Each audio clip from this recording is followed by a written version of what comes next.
Jirra jirtu kabajamtoota hordoftoota televiziyoonii OBS kun qophii dooyaatiin har'a waan qabannee dhufneetiin jirra. Abdii Gadaa isin wajjin tura. Sayyiduu Seenaa Abdulqaadir immoo ogeessa kaameeraa hanga xumura qophii kanaatti waliin turru turtiin keessan wajjin haa ta'u har'a seenaa gootarraa haasofna. Goota faana dhoofnaa goota doona. Baruun baabariisooyee galgaloyee galgalinaan dubbate baruunaan mari'ate rorrohamtuu agarraan Oromoo saba kooti kiyya garaan hammaate haddaa du'aa filate. Ammoo dardarriin ani faan keessa jiru baatii jahaffaa 1762tti jalqabame jechuudha. Sooni jalqabame achirraan kaanee gabii Sumaalee dhayne 1269tti baatee 1269tti adda bilisummaa Oromoo jecha lafa keenya. Akkasii baatii Abriilisii takkaa 74 rasaasni duraa gubbaa qorichaa Konyaa Habroo baadaa gubbaa qorichaa naannoo Hardiim Araddaa Cobii bakka jaanitti nama Mulugeetaa janachitti waaqa deebisanii mishingaasaa kan inni silaa uummata irraa walitti guurratee fe'achuuf deemu hanqisanii akka namni guurratu godhan jechuudha.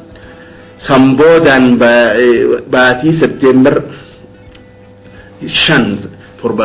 5/74 lola guddaatu haroo Raabaadorii xirroo bakka jambaka haroo Raabaadoriitti lolli bu'ee nama 220 ol ajjeesanii hogguus mi'a alaa fidatan qaban elmu faatu mi'a duraan gargaarsa arkan kana naqee nuti warri dura bayanii hidhamnee isaan nu booda bahaniiti 73 biyya seenanii 74 dhukkaasa akkuma reefu jeetti banan jechuudha. Lolli guddaan kun 70 baatii Septeembar 5/74tti bakka haroo Raabaadorii xirroo haroo Raabaadorii bakka jaanitti bu'ee lola ajaa'ibaati.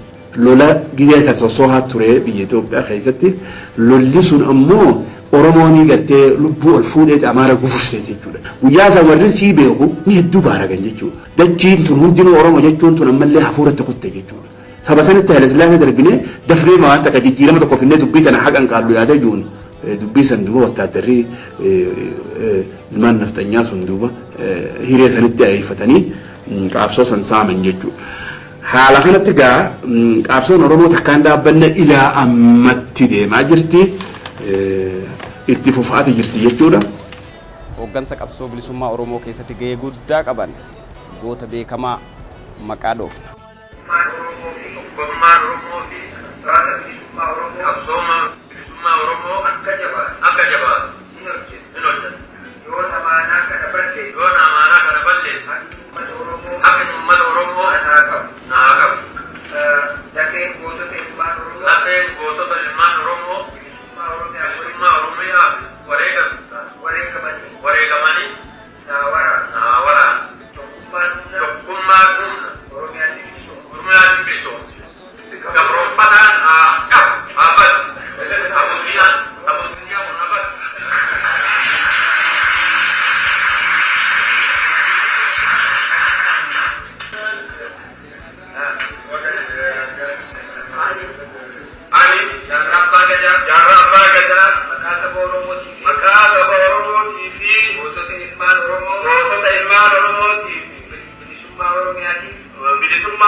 Oromiyaan باسم مينيسوتا أمارنا حبشة أبيسينيا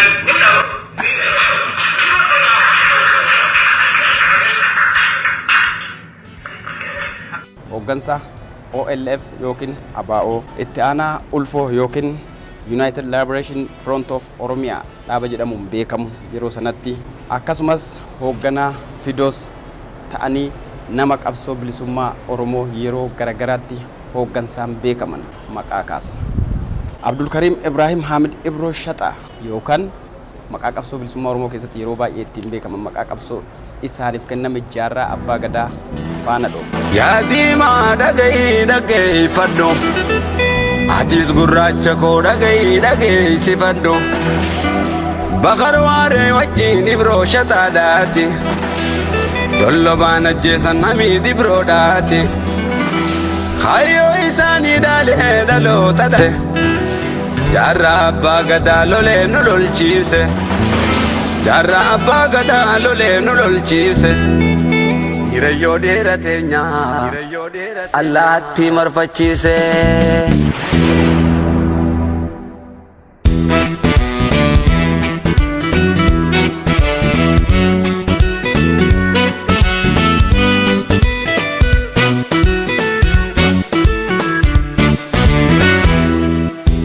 Gootoo wani gamna gameeyyota jaarraan abbukato mirga abba qabsaa'ota lal jaarraan jaarra abbaa gadaa yaaba eessa namoo leenca koo way osoo deesse haati marraa lama harme marraa lama way osoo si deesse haati marraa lama haati yeroo lama.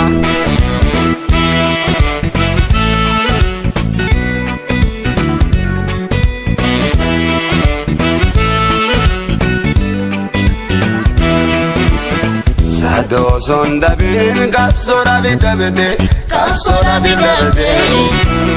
sabake Oromo damme sujal kabde belo ite de botte rakate dadabde kapso bilisuma Oromo gadabde way gabruma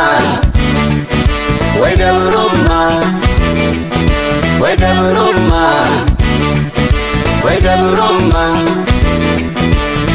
ifni ne mul'ata dukkanaan duubaan obsiya wogogo obsiya gerrogo finfinneerra wal argina bilisumma way gabruma bakkiin itti dhaladhe Oromiyaa bahaa kutaa hara konyaa gaaraa mul'ata baadaa kurfaa jallee araddaa waldee raamis ganda mutiir gorrooti. Sabakoo finfinneerra wal argina bilisumma.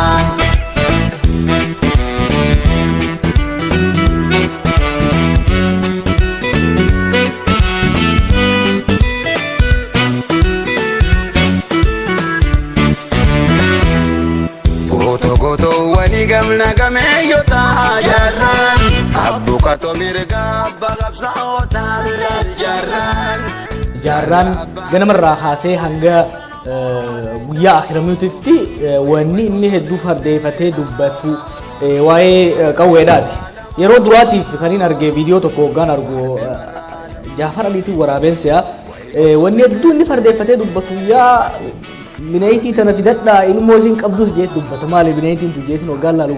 Gara kiyyaadhaan wanni yaadu.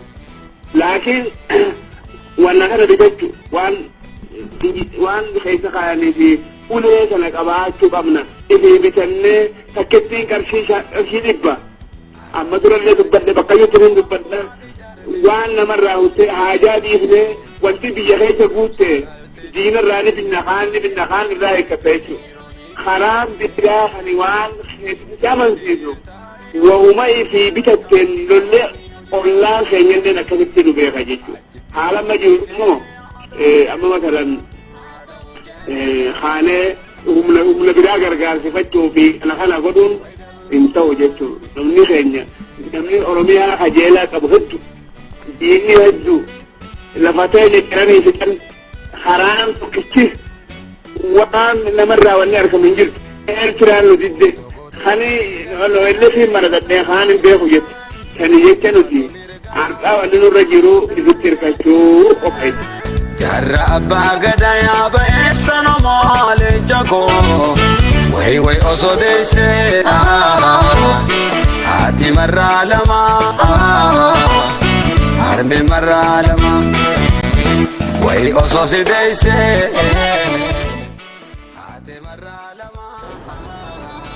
Akaakayyuun koo lolee abbaan koo irraa dhaalee abbaa kootirraa laalee bosona seenuu yaale jedhe Umar Suleeman yeroo roorroo nufe kana saba itti kakaasuun cabsuudhaaf geerarsa isaa akka dhukaasatti sabaan tajaajilaa ture san akkas jedhe. Akaakayyuun koo lolee abbaan koo irraa dhaalee abbaa kootirraa laalee bosona seenuu yaale. Geerarsi kun seenaa jaarraa abbaa gadaatii wal fakkaatu of keessaa qaba. Jaarraa abbaa gadaa bara 1876tti abaabayyuunsaa Ibroo Shaxaa otoo biyyaarraa diina ittisuudhaaf falmaatiin jiru kan wareegame. Si'ana gartee Ibroo Shaxaa san inni raabaadorii keessatti itti aanaa ture. Warra gartee calanqoloo irraa tokko jechuudha. Ajajaa waraanaatis Bakar Waaree jedhanii hayyuun ammaas nama kana waliin qabee dubbisuus roobaa galmoo jedhanii akkasitti gajaaramanii jira jechuudha har'a keessa. Sanirraa kan ka'e guyyaa calanqoo san akkasitti duula silaa calanqoo sana maarree akka laafutti hin seenu lola Turkii amata sadii dura dhume amata 15 taa'e Turkiin biyya teenya nama 14 akkana taa'e. Zamana san keessatti nama dachiirraa galchiti Turkii fi namoonni gartee gantoonni biyya Oromiyaa keessa jijjiiran tokko tokko qubatti lallaatanii magaalaa Harar kanarraa bahanii nama kana gartee qabsiisuudhaan nama kana warra ija qabu hunda dhaamsan jechuudha. Waan saba adda addaatiin affeeranii dhaamsan. Nuu fiiguu taadiyaan sun nama 35 wanni harka Turkiitti dhume jechuudha. Jeeni guyyaa san dhume. Namni lolu guyyaa san dhume. Lafoon guyyaa san dhume. Warri fardaa guyyaa san dhume. Fardiin immoo nama galiitiin hurruuma huffee keessa kutee jechuudha. Baaraddaa'ee fardii lola keessatti. Kana hunda nama keenyarra musiibaan guyyaa Turkii san buuse Turkii fi Misraa sun ni laafifte. Kaamaa laafifteeti akkasitti Minilik dhufe. Minilik illee akka gaarii lolanii jalan qote. Gaangeen Amaaraa takkittiin eeboo 35 deemti. Gaangeen dilli sun akkasitti eeboo addaan qaba. Namni keenya ba'a gurmuraa qaba jechuudha. Beekota naquu takka darbe takka hin deebisu lamata isa biraa tanuma jirtu sana darba jechuudha. Akkasitti dhaabinsa san sababa wanni itti ta'e bar goobanaa kun biyya hunda keessa jira. Bakka biraatti yaa'anii bakka hunda keessanii jira jechuudha namni kun. Akkasitti namni tokko gartee kan Amaaraa wajjin dhaabbatee hin dhabamu. Amaaraa kana fuudhaniiti qarqara gartee Iisa Laaloo kanarra oofanii achiin ol garagalchanii bakka gartee qullubbii kanaan gara duubaatiin bakka namni itti gartee calanqololaa oole hafuura itti fudhatu. Hafuura baafatee irraa jirraa ka'ee ima calanqotti lolu kana bakka tuulloo jan taa'uu ture jechuudha. Tuulloo jalaa dhufanii dhukkaasnitti baname uummata keenya. Hoggaa dhukkaasni banamu kun dhugaa murtiin citte boo isaan diiniin duuba kutee nutti dhukkaasa. Akkasitti namni nafne dubbiin namni Oromoo hedduutu Amaaraaf gartee mimmiliqanii Amaaraa kan daddarsanii muka keessa oofudha wallaalarraa kan ka'e ta'uu mala. Akkasitti gaalama kana namni kun damte gaafa gubbaa dhufuus Oromoon hin beekan. Kaanis gubbaa fideeti Oromoo tana fidee kaanis sobeetuma walafaan kaa'eetuma dirgimni godhe warri guyyaa sanii hin hafne jechuudha. Ibroo Shaxaa gaa kana hoogganuu turan jechuudha. Lolaa calanqootii keessa ture. Bara 1887 immoo akaakayyuunsaa Haamid Ibroo yeroo lola calanqoo summiidhaan akka ajjeefame seenaan hima. Jaarraa abbaa gadaallee ni kaasa.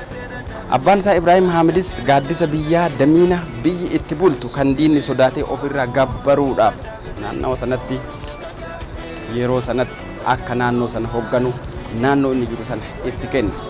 Damiinni meettadha Ibrahim Haamidi sirba qamar keessatti inni jedhamee maqaa isaa dhageettan sun Ibrahim Hamid nama beekamaa akkasiiti kan yeroo sanatti naannoo sana to'ateetiin beekamuu fi Haayila Sillaasee yeroo sanatti hanga isaa argee humna isaa argee dandeettii isaa hubatee aangoo qoodeef abbaa jaarraa abbaa gadaa yookiin Abdul Karim Ibrahim Hamid jechaadha.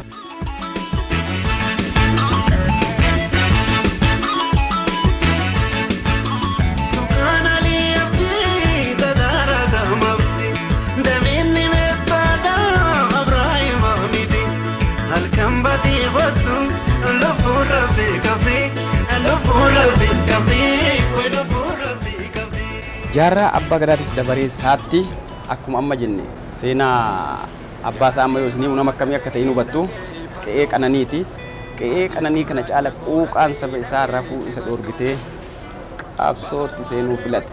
Jaarraan nama barate yeroo mana barumsaa sadarkaa olaanaa Hararitti barachaa turetti daranuu hacuuccaan saba isa irra gahaatiin ture. Yeroo gadi qabee ilaalu kan isa laallessitee boqonnaa isa dhoorgite maal fa'aa argiseetan akka yeroo san mana barumsaa san keessatti yeroo garagaraatti sagantaan adda addaa hin qophaa'a barattootaan gumiiwwan garagaraatti jira waan sagantaa maatiin irratti affeeramee barsiisonni barattoonni irratti affeerameetiin dhiyeessantu jira sagantaa kana irratti yeroo mara afaan ittiin dhiyaatu afaan saba baay'ee inni argu keessaa dhalate kanaan miti gammadee waliin achirratti taphatu ka sirna kana hordofee dhandhama sirna sanaa waltajjiiwwan sanaa yeroo hunda irraa dhandhamatu saba bal'aa inni keessaa dhalate kan odoo hin ta'in muraasuma naannoo sanaa warra magaalaa jiran warra afaan kana hin dubbannee fi carraan jirullee carraa afaan biraatiin qofa yookiin afaan amaaraa qofaan dhiyaataatiin ture kun jaarraa yeroo hunda hinaafsisaatiin akka ture jaarraan hin dubbata. Tabiraata lammas sana laalesitu nuti amatatti waliin dhufneeti maallaqa hanga xiqqishaa qabnu shilingii jennaan cinaa shilingiidhaa sana baafnee waan dhuganiif waan nyaatan kana bitnee ayyaana godhaa turre jechuudha. Kanarraa namoonni taphatan sabni hundinuu dhufeetuma gaafatan guyyaa san taphachaa oola. Sanuma guddaa kana 2 miliyoona kana maaltu waan kana godhuu nu dhoorge maaltu afaan kana akka gaarii sodaan malatti dubbachuu nu dhoorge andanya mangatitti hin dubban bakka kubbaatti hin dubban bakka jedhaatti hin dubban hay maal manni kana nu godhe kateen gurbaa tokko wajjiban tokko wajji gallaama dubbiin tuni mee haatti walii gallu haa wal mari'annu eegaa gurbaa kana Muhammad Ahmad jedhanii mana tokko gallaa huccuu takka uffanna akkasitti waliin haasoyinee akkasitti ijoollee teenyatan elementarii jirtu nama gurgudduma reeta qaba waan elementarii qara kana hunda gamataan isaanii ni beeka waan hunda waan himaniif ni galtiif akkasitti waliin dhufnee aboo maal ta'uu qabnu maal akkamii waan kana jijjiirra jennee magana keenyatti waliin qabne nama 50 ol taana ammoo asitti yoo waliin dhufne duba bineensa kun jala deema maali ataadii ajjiramoo maali walii yaatan namaan jaa dirree kubbaadha ineete kun hanga taphata kun ni haasawa. Haasaa isaanii kana keessatti jaarraan bineensi jedha. Bineensi jaarraan jedhu kun eenyu? Sirna nama nyaatu san kan faana isaanii hordofee wal arguu isaanii dhoorgee waan yeroo sana isaan dhiyeessuu barbaadan yeroo sanatti waan amma jaarraan dubbate kana dhiyeessuudhaaf yoo isaan jedhan dura dhaabbataatiin kan ture sirna sana. Seenaa yookiin faana jaarraa yeroo dhoofnu jecha nama wayii na yaadachiisa. Biyya kana keessatti waan Oromoon ta'e bineensillee hin taane jedha Jawaar Mohammad yeroo tokko yeroo miidhama yookiin roorroo saba kanarra ga'e ibsu. Gootuuwwan Oromoo kanneen karaa kanarratti wareegan hundi akka ilmoo galtuu ka Jeneraal Taaddasaa Birruu silaa du'arraa ka'anii nu harkanii maal manuun jedhan maa akkamiin nu laalan nama ammallee gabrummaa keessa jirutti nu harkan jechuudha gabrummaa nuti hin beeyne namni Oromoo warraan tan ka beekuus ni sirba kan beeknes ni sirba bilisummaa jee sirba dimokiraatiin bal'atte dimokiraatiin yoo ilmi Oromoo tokko yuunivarsiitii keessaa dubbiin galuuf diddee quba baasa siyaasaan akka malee deemtu tuni yoo gaafate guutuu hidhatte barsiisa. Meelaala. Dirmadhaa yaa ilmaan Oromoo Oromiyaan gurguramaati jirti. Ha dubbiin tun seenteef hin jirtu namni kun. Ha tanan beekne ni jira. Oromiyaan biyya abbaa hin qabne. Ha godhe eenyu? Ummata Oromooti nuyi ha godhe. Oromoon yeroo dheertuu jaarmaa cimaa tokko qabuutu hiree hamtuu tana Oromiyaan akka mudattu godhe. Booda maqaan Oromiyaa kun dhabamee irraanfatamee hafuu danda'a. Haalli kun yoo itti fufe. Yoo har'aan tana gideen dhaqqabuu baattan maqaan kunuu ni bada. Maqaan dhiiraa meeqaatamiin kafalamee dhufe kuni ni bada. Maqaan meeqaatam kan awwaalaa bahee wayyaanin awwaaluudhaaf ammaan tana halkanii fi guyyaa saaqqattee itti gurguraa jiru, itti fayyadamaa jiru. Kanaaf wanni fide ummata Oromoodhaa ka abbaa Oromiyaa ta'uusaa falmachuu dide. Santu tana fide. Gundooyaa OBS Abdii Gadaa qophicha isinii dhiyeessuunis wajjin jirra. Sayyid Hussein Abdulqaadir immoo ogeessa kaameeraa hanga dhuma qophii kanaatiin wajjin turu seenaa barachaa faana jaarraa do'aa jirra. Wanniin dur gaafaan xiqqaadhaa biyyaan itti dhaladhe sanitti arge hunda hogguun biyya san dhufees natti mul'achaati dhufte jechuudha. Akkasittiin duuba kaniin keessa dabre hundi qilee natti taatee na keessaa cobte akkaan gartee duuba gaa if wareegu qaabsoo godhutti na kaafu.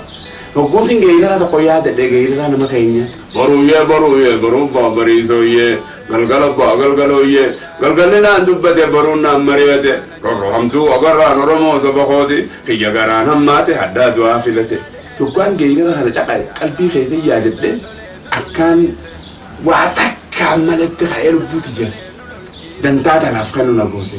Egaa yeroo mana barumsaa sadarkaa lammaffaa Hararitti barachaatiin ture sanarraa kaasee ijaarran gara hooggansaatti kan dhufe waldaa barattoota ijaaree waan yaade kana waltajjii garaagaraa irratti saba kanaaf waan sabni kun dhandhamaatiin ture kana argisiisuudhaaf yeroo barattoota ijaaraatiin ture sanatti achi keessaa akka hooggansaatti filatamuu ijaarraan hin hima. Kanarraa warri gaafas hojii ture Dr. Mahammad Hassanfaa Abdii Xahaa Abdiifa jara kanaan hojii ture jechuudha. Hojii sana isaa wajjin mariin akkanaatu hin deemne wal mari'annee akkam taane maal nu wayi akkasitti gaa gurbaan tokko karaa gursum kana dhufee maal jedhu teessuma san keessa ture farda abbaan tikeen darbate amitti dhagaan darbate.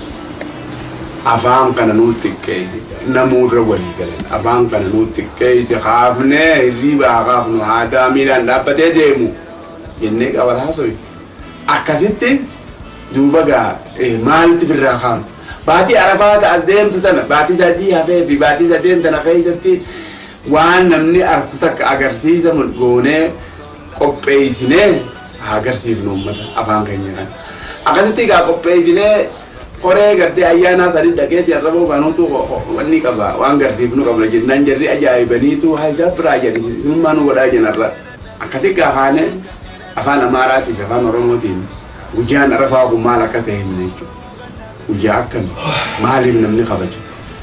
Kanarraa kaanee gaa itti aansinee dhiichisa isin garsiifne dhiichifnu kun nama goobaan galatee dhiichisa nama duulaa galee dhiichisa nama waan takka gaa uummata takka goggodhee dhiichisa jechuudha.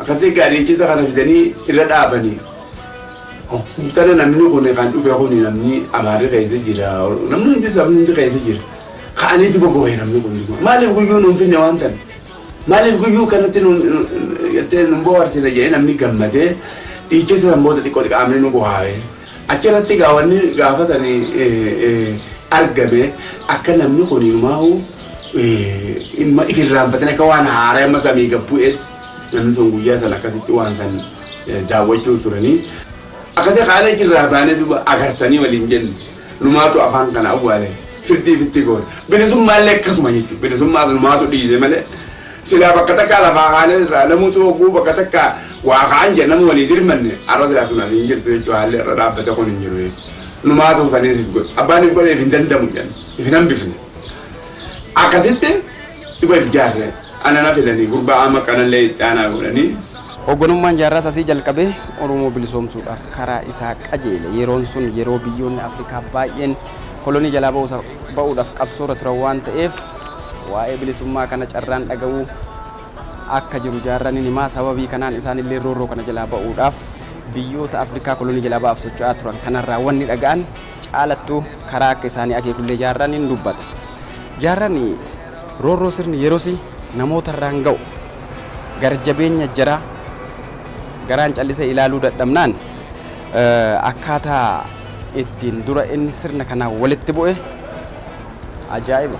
Ni qaabsoo tana hogguu gartee rakkoon sitti dhufe hogguu diinni si rakkise haateeti ijatti dhuunfatteetuma gartee Oromoo seentee. Gaafa sanii suni akkuma reefu itti jaartii takkitti boochu suni hedduu hamilee na cabsisee dhiiroo akkamitti namni kuni akkuma fedhe nama godha akka fedhe fannisanii kan fedhe hidhanii akka fedhe kan fedhe galakkisan jechuudha. Akkasittiin tattaaffii godhee hangaan waraqaan guyyaa san katabamte shiftaa kursii irra taa'u shaambalaa digoo kursii irra taa'u jennee firdi beetii hundi wal lallaalteetuma waraqaan haa kataban jechuudha. Waraqaa san fuuneetiin itti geessu. Kana firraa dhiisee jedhana kopheen firraan dhubinnaan jiran. Ayyee kana ittiin fufe maal oguun itti fufe ittiin najjee xabaqaa isaa amal lamaan nyaachisee hidhan darbee isammoo wanni naarraa gaffafamu kajuun eega dubbiin tun hunuun masakkiriin itti masakkare wanni inni qabu darajaan inni qabu haarraa galafamtu yaanii barreessan galafuma san ammaas shawaa dhufanii warri isa kana tinnisu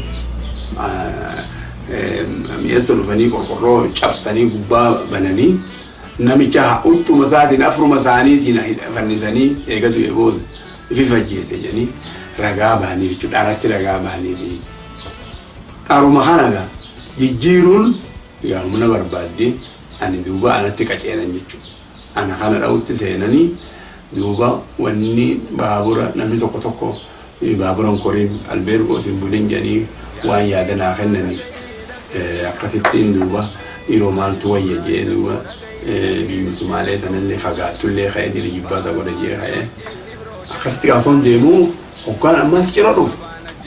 Bashee ammoo saqalee galamsa qabanii baatii sadii galamsa hidhaa taa'aa jiran garasaa 10 wayya. Namichi keessummaa bira dhufe kun maammasaanii eeboo maammasaanii gaangee naa barbaada.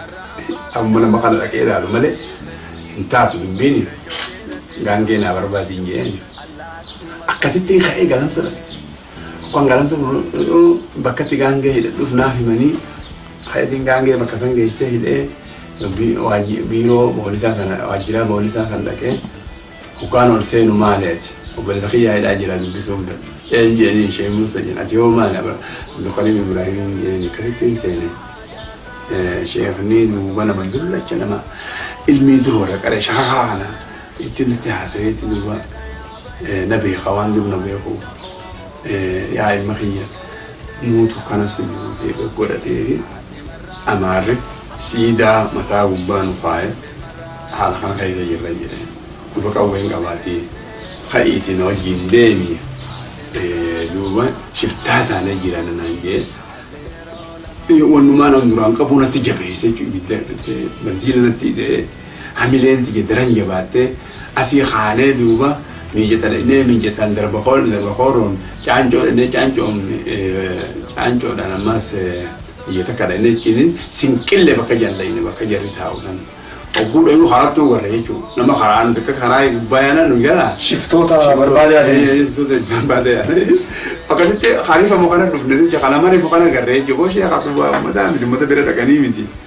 Wajjiillee loluun hin danda'amtu nu deebisee jedhe. Akkati kaanee biyyuumarraa dhufne mijata deebi. Yoggaa mijata deebiin immoo guyyaatti aanu magaalaa jira. Magaalaa tana baanirraa namni dhalaan hambifnee dhalaa daa'ima harree meeqatamtu dhufee jira. Nama kana hunda osuma magaalaa keessa taa'ee waa gurguratu. Bura keessaa taasisni dhaabnaan aboo badee dhufe janiituma akka aboo jara kana hunda hidhaddarba. Nama hedduu qabeenya isaanii dhadhaa daa'ima waan adda addaa kana hundaa'uu saaman. Hoogaa namni waa gurguratu nama diinaa nama ajjeesu nama karaa deemu nama horii dila kanaan deemu. Yoo taate nama kanuma bilaanoo biyyanaatu ajjeese ilma maammireedhaa ka ajjeese waa jara kanaa miti laalaa jenneen idaan isaan duruutu hayyachaa bulan meeshaa kana hundaa'u humaa nuti gaadhaadhaa firanne daa'imaa firanne wanni takka wanni irra jara kanaaf deebiinu nafne nuun jedhe michima tooraa qaba hayyatu bakkamtuman jarri mataan habaanii biyya isaanii dagalan ada ini ganjaran hukum salah kan rasa ada egan nama finjani gubatan dema aja cuna mila bakar dema ketiga musibah tu ni anu tidak mesti ganam wani aku tu iwa biya butu iya mal tu nama dirma butu iwa kumbinin dia butu tu biro tata meliman kun gawan tidak halalat dah hari ni orang kan lemale wantat hani asiga ama kudala matane bale lain itu dara sirni hero sana itti jiruun guyyaarra garaan isaa gubataa onneen isaa laalataa dhugaan dabee wanti saba kanarratti dharaan raawwatamu hundi guyyaarraa jaarraa keessatti gaafii uumu karaa ittiin sirna kana uummatarraa gabaabsu yookiin daangaa itti godhu filachuudhaaf filannoo gamaa gamana laaluu eegalee qabsaa'ota isaan dura baaletti bosona seenaniin wal arguudhaaf murteeffatanii garas qajeelan achi Sembunefa Jeneraal Sembunefa Waaqoo guutuufaa quba qaba. Baale keessatti gidee lolaadha. Gidee amaarri ogaadeen cabsee baaletti gaa duule jechuudha. Warri baaleetiis san dura namni 50 isaanii laga warra naannoo laga dhaaree qubatu ogaadeen waabee cehetti dhufee aboo inti qawwee bilaashi Sumaaleen namaa kan itti jaaniin namni 50 kun kani darerra kani tim jara Sumaalee kana wajjin mangtishoo dhaqanii miya horanii dhufan jechuudha. Isaanii gari kana amaarree dhaqee jechuudha. Hogguu laga dhaaree kana amaarree dhaqee jara faana dha'uutti seene jarri kaduraanuu qophaa'e nama 50 nama jila kana addaan facaasanii dhalaallee mooyyeen hiikkatee ani yakayyaa biyya isaan keessaan deemee arge nama dhalaallee hiikkatee jechuu qabu. Saba kanatti gabaala keessatti lolli faca'ee namni mangtishoo dhaqee aboo biyya Sumaalee tinqii fudhadhaa dhaqaa qawwee bilaashi jennaan gaala tokko nama 5 kasin namni bachoo fudhatee daa'ima fudhatee biyya Sumaalee dhaqee sanirraa nama 3,000 turkatee galee akkasii gaa isaanii lola kana keessa jiru itti dhufne jechuudha. Hoggaatti dhufnu lola sanis gaa akkasumatti waliin oofee gindiirraa nu oofee amna guyyaa 5 nu dhiibee gammoojjii nu fide jechuudha. Naannoo imeetti lafa dhiyaattu nama dila kana gaa nama sa'a gaala re'ee kan hunda buqqaasee dabarsee akkasitti gaa rabbiin irraa lola sanis ni dhaabee akkasitti gaa lola jalqabuu biyya kana. Qabsaa'ota Baalee turan Hussein Bunee Faarraa karaa qawweedhaan roorroo kana uummatarraa goolaba itti godhuu kana argachuun akka danda'amu muuxannoo san gara bahaattis babal'isuudhaaf Somaaleetti qajeelan erga Hussein Bunee fa'aa wal arganii booda. Qawwee hidhatanii deebi'uudhaaf karaa irrattis hidhaan akka isaan mudatti ijaarran hin dubbata. Booda immoo akka ta'anittuu hulluuqanii hidhaadhaas ba'anii Somaaliyaatti fulla'an. Erga Somaaliyaatti fulla'anii immoo achi Somaalee keessa odoo jiranuu Adam Jiloo Baalee irraa ka'ee ammas achitti wal argan. Wanni itti hidhamu ani nama lamaan harkadhe karaa deemu kanatti lidhaame jechuudha. Harreetti jaali fudhadhee warra dhanaan jira kanaan na gargaare.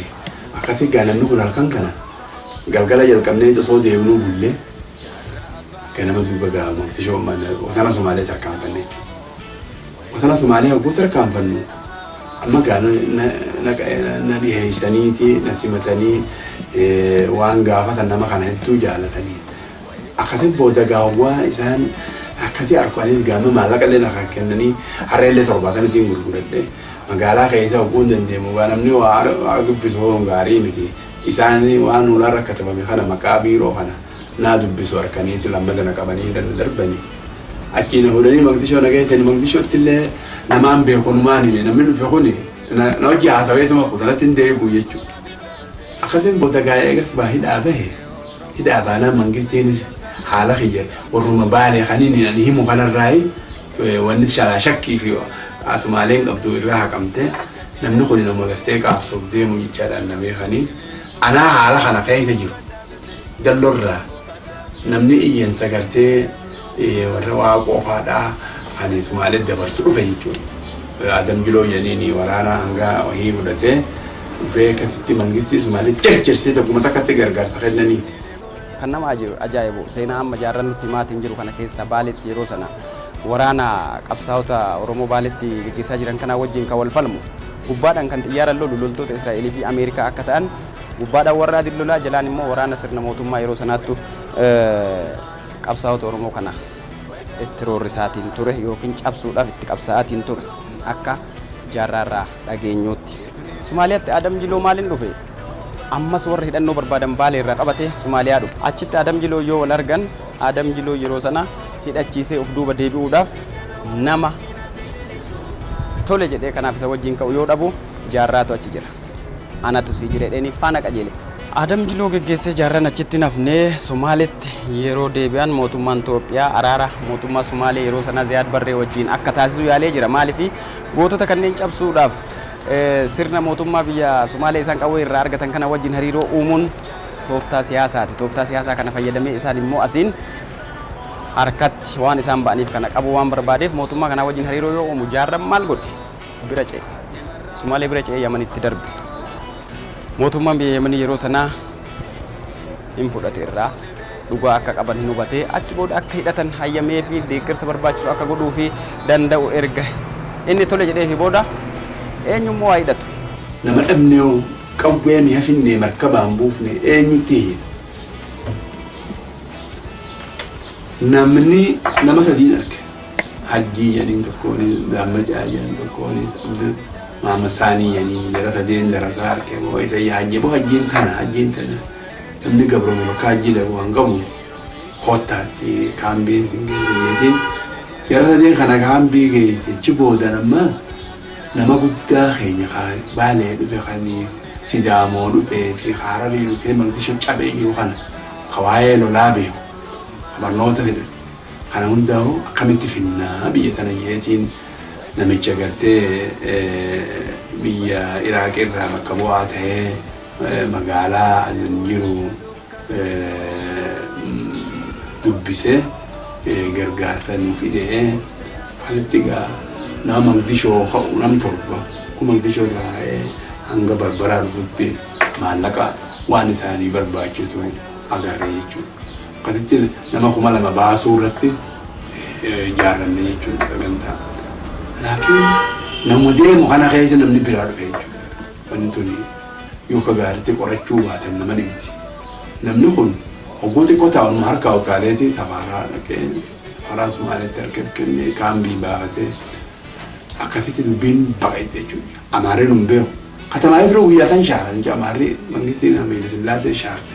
Kamitti waan guddootan waan xaxamee deemu kan ati waan qabne jedhanii shaaranii ka Somaaleen beeku ka Amaaraan beeku ammaan nu kana namni gireessan keessatti waan akkanaati hojjetanii jee namni Oromoo tajaajila bahaatan namni guutan herreguu hin jiru. Akkasitti kaaneega firraa kaan egaa dubbiin baate osoo dallaa sibiilaan duratti hin jaarre mala haadha onnu jennee nam 36 baatii Oktoobar 17 bara 1970 biyya Yamanii haanee wasana Somaaliyaatti bu'e. Gara biyyatti deebi'uuf yeroo galaana ce'an biyyi keessa darbuu qaban Somaaliyaadha. Somaaliyaan immoo akka reefu jenne sana kan taate akkam ta'an hidhamuutu isaan mudate. Achitti mootummaa Somaaliyaa yeroo Ziyaad Barree bira geeffaman innis seeran ala biyya kana seentanii paaspoortiin qabdanii hayyama hiraar itti baay'isaa yeroo kanatti jaarran mootummaa Ziyaad Barree caqaseetuma biraan deemu. Carraa gaafachuu gaafatee erga gaafatee booda mootummaa Ziyaad Barreetis dhugaa hubachiisee irraas dhugaa argatee achi keessatti socho'anii suuta mala biraa akka dhaataniif hiree argatan. Ziyaad Barree dubbiin akkasii miti. Nuti wanni duraa ayyaannu isin mi'a keenyaa fi nu kana waliin dhoositanii haala mijaa'e gu'aa agartan nu gadhiiftan jechaadha yaanne. Ammoo nuti hanga hidhaa jirrus qaabsoo jirra. Uummanni keenya duraan kan isin jaalatu illee hammaate. Kamin nama keenya hidhan jedhanii hammaatee jira. Nuti dogoggora biyya keessaniif buune. Biyya obboleettiin biyya isaatti dogoggoraan bu'an waan namatti hammaatu jee akkasitti itti haasawee if qorrofeetiin akkatti mana manni hidhawaata kanurraan fuutuu hin jee. Namni kun hogguu qaabsoof manaa ba'u hidhamuu beeka cabuu madaa'eetuma rakkachuu beeka ni du'a waan kana hundaatu if duratti tarreessinee kanarratti tarkaanfanneeti qaabsoo jedhu qabne. Tuune sanirraa takka waan takka jiramti dhufe jiru hin jeen takka. wanni nu miitee galii gaara gubbaa'e nuura bilisummaa gaara keenya irraa armaateenyee agarra. Wanni sun waan akka illee nu goon. Kadhii keenya san yaada cimaa nuti qabnu san nurraan jijjiiru. Kasi lafaa utaadha jaarsini. Namni Itoophiyaa irraa hin waa qabanyuu kun guyyaan kun arbaa nuuf walitti qabamee yaada tokko kanaaf hin dandeenye. Torbaan san nuti rafne. Torbaan san laayibaraarii Sumaalee ganama sa'a lama seenetiin sa'a takkatti ba'a. Sa'a saddeeti seenetiin sa'a takka ba'a. Boruus akkasumatti nuti deebi'a. Jaartiin ajaa'ibaati kitaabaan ani qara'ee dhiise san kaartoona deebifti. Kaartoona deebifti. Akkasitti na rakkifte. Akkasitti duuba guyyaa san dura qophooyne jechuun guyyaa san gaariitti qophooyne. Achi yeroo turan sanatti jaarraa abbaa gadaa mootummaan Ziyaad Barree waan isaan dubbatan kana deebi'anii akka hubachiisaniif karoora akka dhiyeessataniif mee akkaataa kamiin biyya sanatti deebi'anii qabsaa'uuf akka deeman dhugaa isaanii erga hubatee booda mee tooftaa isaanii immoo irraa odeeffachuudhaaf dhuguma namoota kana gochuudhaaf karoora fi kaayoo qabanii jedhee irraa hubachuudhaaf torban tokko keessatti dafaatii yaada keessanii fi karoora keessan naa dhiyeessaa jedhee jaarraafaa beellama yeroo kanatti jaarraan waan quubsaa tokko isaa dhiyeessuudhaaf laayibarariin biyya sanaa kitaaboleen seenaa biyya Itoophiyaa yookiin keessattuu seenaa Oromoo dubbatan akka jalatti hin hafnetti dubbisee roorroo Oromoo gadi qabee Ziyaad Barree hubachiisuudhaaf sababii kanaan inumaayyuu seenaan Oromoo inni achi malee biyyoota biraa deemee jira. Seenaan Oromoo biyya Itoophiyaa caala inni sirriin Somaaliyaa fi Kaartumiin akka jiru inumaayyuu jaarraan eerumsa kennu akkana jedhu. Seenaan Oromoo biyya Somaaleen jirti gaafatan bakka biraan jiru. Osoo gammadni jiraatee namni waa barate laayibaraarii san dhaqeeti. Tuuni kan Kaartum Yuunivarsiitii Kaartum keessatti seenaan Oromoo achi jirti.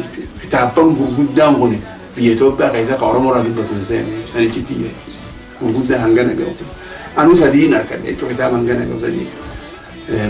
Achi maqdishoo nama bira kaayatee jaarsi duunaan jaartiin akka inni deemee kitaaba sadii kaajaa gurguddaa. Kitaabni gurguddaan kun hundi biyya Somaalee jira kana Jarman, Itaaliyaa, maal kan hundi katabame kun.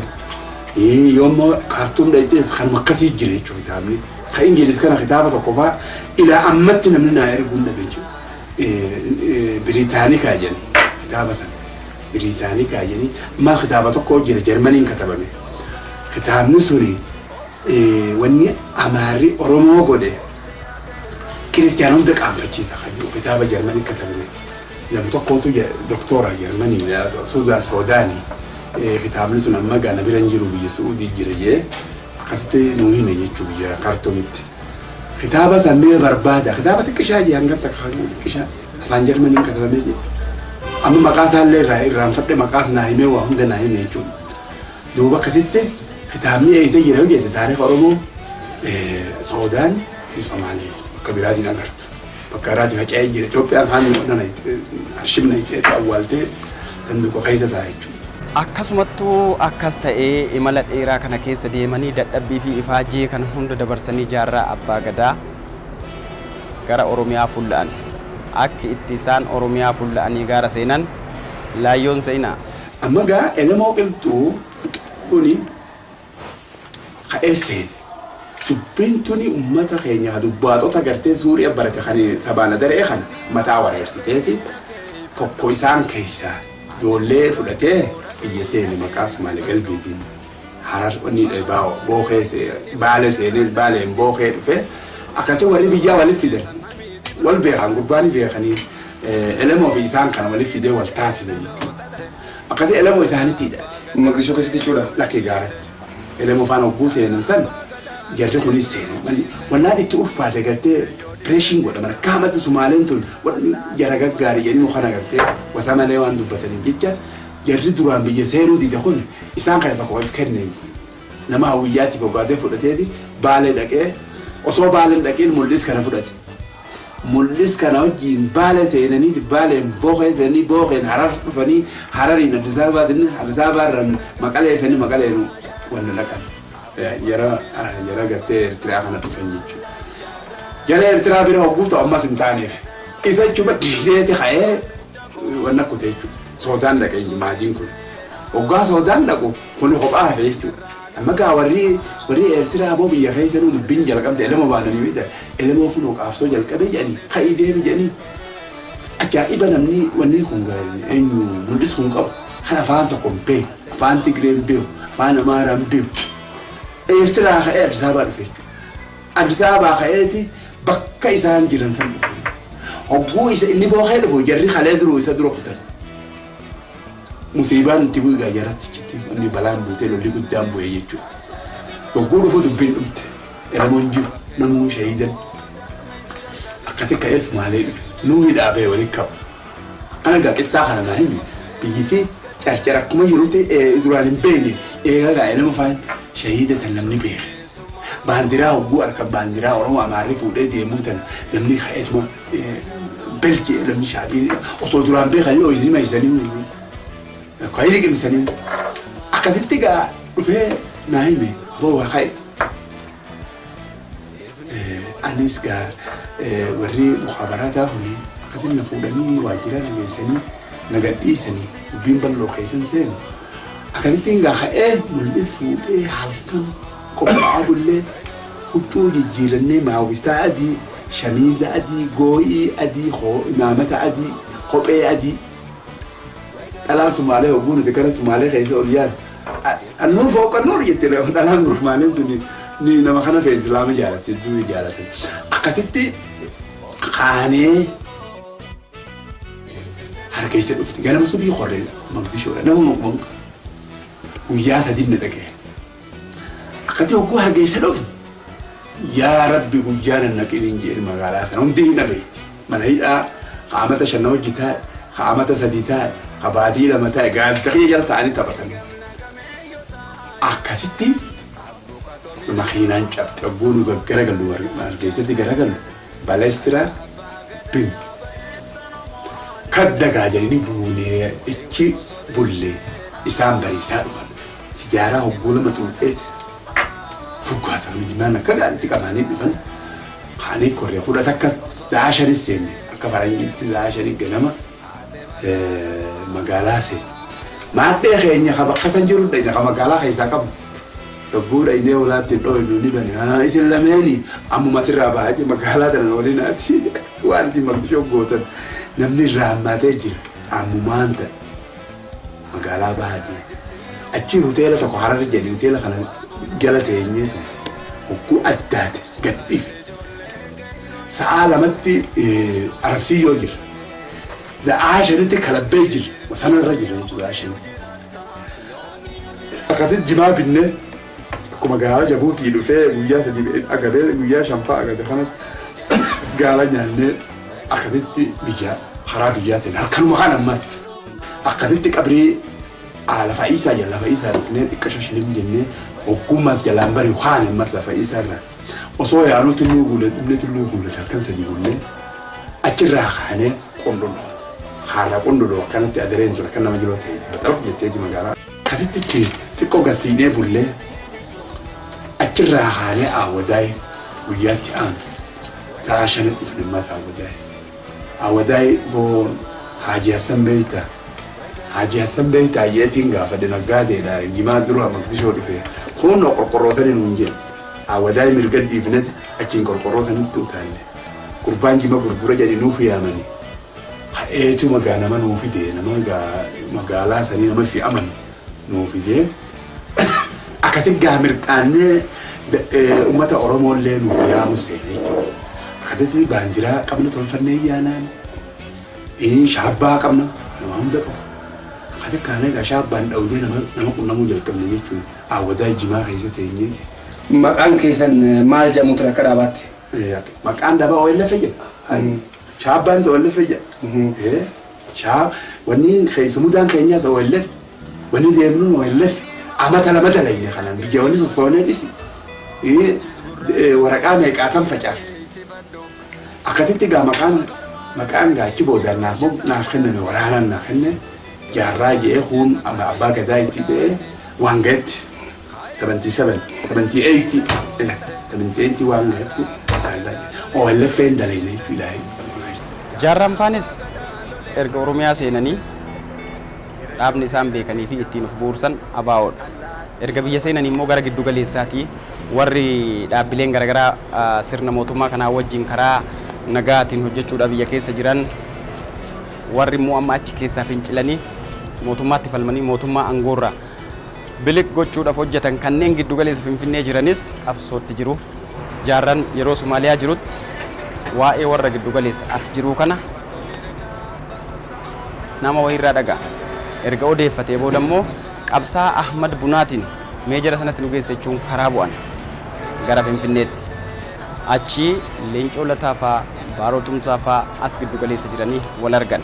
Jarri Mogadishoo osoo goolaa qabna jedhan ni gaafa gubbaa tokkootu warra Baaleeti amma bunaa jedhanii Hararii Qaraayisa isa naa yaaman obbolota orma kana beeytee niin beeku haya fuudheeti akkasitti wanni illee hin qabnu beeyta haa bitaa wanni kana maali kaa mataawaqiyaa hojii eenyummaa tana hin qabnu qulla qaamni keenya gideessan duuba Eertiraa fi Tigree keessatti kanatti gaalolli deemaa jira nama kanallee baabura keessaa akkamitti dabarra jennee osoo yaadnu tawakkal furannee haaseennu jaaketa haakii tokko jira saniin bite barneetaa takka takkana garagaltu guddoo sana deeyin boorsaa bitadhee akkasitti gaa hoggaa Addis Ababaa ta'e ganama hirribaa ka'ee maaliin ka'aa miti ta'aatiin bune akkasitti gaa gurbaan gandi san geessu mana isaatti buune inni mana wanni keessaa qabu markaatoo keessaa mana qaba achirraa Leencoo nan dhufe akkasitti Leencoo wajjin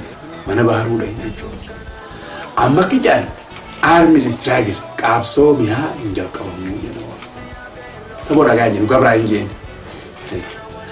Eertiraan nama miliyoon sadiitu Amaara guddaa kan dakana isin jirtan kana folloosee jiise nuti maali nu gabraa akkamitti nu dilli kun miliyoon 8 jennan buusani akkami miliyoonni 8 akkana haasawa bootu dubbii miti hin jeen akkati firraa gaa haasoyne mul'is kun agaddee bu'uyan anaa hafe jara tokko na fidan mata warra gartee dalagaa qabu biyya san keessa oggaasan keessatti wanni dhaabbate icaatu waan jantana makiinaan akka dhaala kana dhaabbatti kun wanna fudhattee bii maa waan dhawantana makiinaa gartee dhawantana tana faana hunda qopheeffatanii ijuma hurriin hin jiru namnummaan nama caqasu hin jiru kun mi'eessoon jee kan didicha magaalaa keessaa bu'ate mangiltoon guyyaan anteene koree lallabee mi'aadaa 13 isaabaa keessaa mangiltoo kana dubbata mangiltoon Amaara yaa jala kee yerna bicha Amaara yo Amaara le tawba tabiyaan Amaara hamalli Amaara wanni fedhiinsa Amaara hawwiin Amaara dandamisa Amaara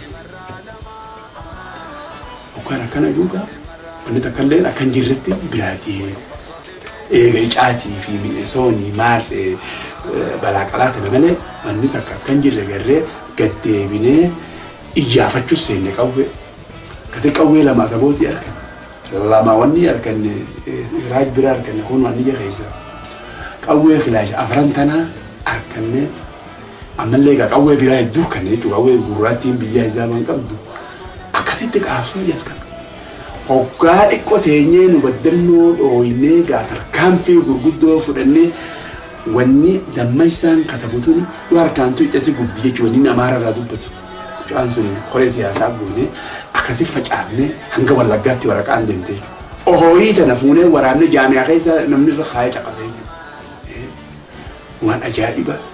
Jaarraa Abbaa Gadaa bara 1962 qeerroo ganamaa jedhee gurmeessee sochii kan eegalee bara 1969tti immoo adda bilisummaa bu'uursee achi booda bara 1974tti immoo hidhannoodhaan gaara biyyaa qabsoo hidhannoo gaaraatti seenee eegale